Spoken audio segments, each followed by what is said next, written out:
Anybody here ever been to a Major League Baseball game? They're a lot of fun, aren't they? I mean, it's boring sort of when you watch on TV, but when you're in the stadium, boy, there's just a new excitement there. It's like that in football, too, particularly one team. Not saying who. Sorry, I didn't want to stir up the crazy back there. Anyway, they are celebrating an event that happened at a baseball game next month, actually. 20 years since it happened. It seems that 20 years ago, the Los Angeles Angels were playing the San Francisco Giants for the pennant, for all the marbles, to see who gets to go to the World Series. So, long about the 5th or 6th, 7th inning, the Giants were down by 5 runs. And hope was quickly fading away. And the city was brought to tears because it was happening there in San Francisco. And they were losing poorly. So 2 of the broadcasters up in the booth, they said, we got to do something. What can we do to get these people on their feet? So you know what they did? One guy had a brilliant idea. They had a video clip of Ace Ventura, Pet Detective. And there's one part of that movie where he encounters a monkey. And the monkey's sitting there being a monkey going, he's doing all this monkey stuff. And it's a hilarious clip. And of course, Carrie is sitting there trying to react to this, and the monkey just wouldn't stop. He was going crazy.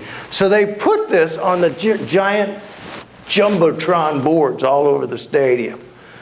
And just played it and played it and played it right there in the middle of the game. Monkeys everywhere jumping around. Well, pretty soon, people started getting up and doing that. 100,000 people in the stadium jumping up and down like monkeys. Evidently, it was the most hilarious thing. They called it the rally monkey. Yeah. And this year, or next month or whatever, it'll be 20 years since the rally monkey. And they still use it to this day when the team is down. Did it work? Yes, it worked. They came back and won by 1 at the very end of the game, the last inning. The rally monkey. Sometimes we got to just get people on their feet. Well, the apostles were sitting around listening to all of Jesus' great teachings and stuff. Oh, yeah, you have no idea what you guys can and should be doing. All this, talking about the miracles of heaven, the kingdom of heaven, and all the power of God and all this stuff. And we don't know who said it. One of them shouts out to the Lord, oh, yeah, well, increase our faith so that we can do all that stuff you were just talking about. Jesus gave him an interesting answer. He didn't say, sure, no problem, I'll fill you up. We'll plug you in, kind of like a Tesla car or whatever. He didn't say that. He said, you know what? I'm going to tell you something. If you had even the faith of a tiny mustard seed, you could say, this is Luke, he uses a mulberry tree. Matthew uses a mountain. You could say to this mountain, this mulberry tree, get up, cast yourself into the sea, and you could do it. Even the faith of a mustard seed. You want to move a mountain, you want to overcome an obstacle, you got to believe. I think what Jesus was saying is you don't need more power. You need more practice. What good is any faith that if somebody comes hungry and clothed, needing clothes, and you tell them, oh, go, be filled, be warm, but do nothing, what good is that? Why don't you feed the man, help clothe the man, so he will be filled and warm?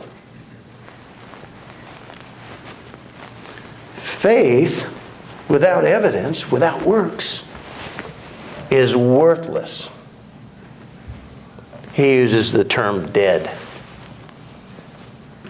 Faith without works is dead. Last week, you remember the sermon last week? I preached about power. When Jesus said, those who believe in me, to everyone who believed in me, he gave not the right, but the power to become children of God.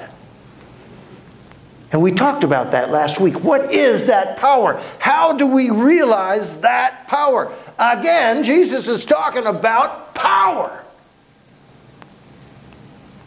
The men yelled, oh yeah, well, increase our faith. Help us to do the stuff you do. And Jesus said, you can do it even with the faith of a mustard seed. You don't need more power. You need more practice. How do we get that, Lord? Well, we're going to talk about that this morning because the power is useless if we don't use it. And it begins with the smallest effort. You know, every journey, we love those cliches. A journey of 1,000 miles begins with the first step. So it is with spiritual power. We're going to talk about that this morning. First, stand up one more time because I'm going to sing another one of my favorite songs.